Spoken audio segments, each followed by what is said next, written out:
Зоран Заев заработи пријава до антикорупцијскиот тим на СДСМ. Сопартиците на Венко Филипче ќе треба да проверуваат дали нивниот поранешен партиски лидер и еден од најблиските пријатели на сегашниот претседател гради 40 катница во Дубај. Пријавата до тимот на СДСМ стигнува од ВМРО ДПМН. Од таму велат дека ова е скандал од невидени размери, но и доказ дека златните визи на Заев и Филипче се добиени врз база на инвестиции во недвижности.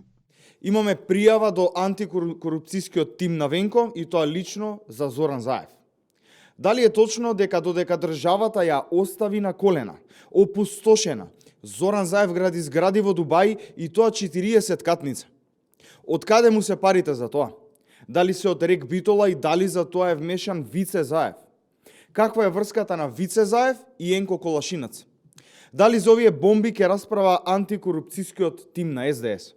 Од ВМРО ДПМН велат дека овие информации ги потврдува поранешниот соработник и познаник на Заев Томо Аврамски. Во изјава за српски медиум кажува лично сведоштво дека бил во Дубај, каде ја посетил зградата која ја гради поранешниот премиер на државата, но потенцира дека и Филипче има стан во своја собственост во Дубај. Ево јас сад идем у Дубај, таму нешто радим и он е таму. Таму се сви, туј и Заев, туј е бивши министар, сада лидер СДС и он е ту. Јас съм баш бил у згради где се купили станове. И поединцима.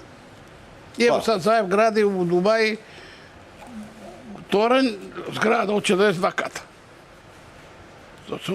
Озбилни инвестиции, на 30 милиона пари. СДСМ наместо да демантираат, решија да влезат во лична пресметка со портпаролот на ВМРО ДПМН. Велат дека тој бил првиот македонски бот кој бил плаќан ефтино со сендвичи.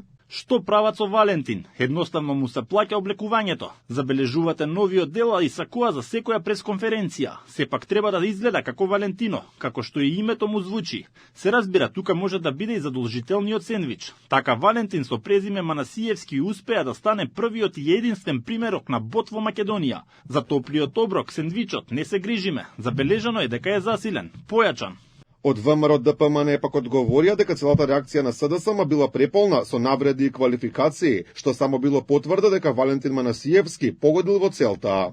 СДСМ е во тешка ситуација, а лицата кои ја управуваат, одобруваат и пишуваат соопштенија се со сериозни и длабоки психолошки предизвици за кои треба посветен и аналитичен пристап. Нивните реакции треба да се гледаат низ призма на длабока идентитетска и психолошка криза низ која поминуваат.